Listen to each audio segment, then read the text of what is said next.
பல்லடம் பல்லோடம் என அழைக்கப்பட்டது. இங்கு கம்பு மிக அதிகமாக விளைந்தது. பணம் கொடுக்க இயலாத விவசாயிகள் அரசுக்கு வரியாக கம்பு தானியத்தை வழங்கினர்.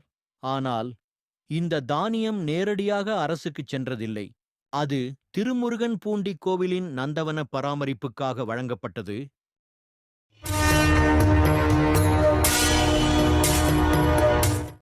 வீரராஜேந்திர சோழன் கிறிஸ்து பிறப்பு 1207 முதல் 1256 வரை ஆட்சி செய்த கொங்கு நாட்டின் அரசராக இருந்தார்.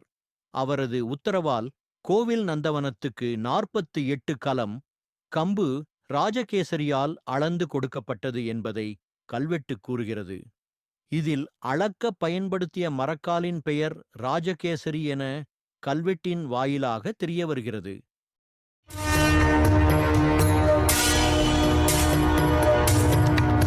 வறட்சியான ஒரு ஊரை அரசன் தன் மேற்பார்வையில் தானங்கள் பல அளித்து நீர் மேலாண்மை செய்து வளப்படுத்திய ஊரே நல்லூர் என அரசர்களால் பெயரிடப்பட்டுள்ளது.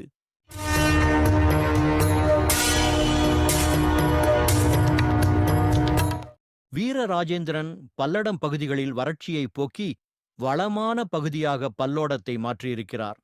தான் உருவாக்கிய வளமான பல்லோடத்திற்கு தனது முன்னோரின் பெயரை சேர்த்து அதிராசாதி ராசநல்லூர் என பெயர் மாற்றம் செய்கிறார். எனவே வீரராஜேந்திரன் ஆட்சி காலத்தில் பல்லோடம் அதிராசாதி ராசநல்லூர் என அழைக்கப்படுகிறது.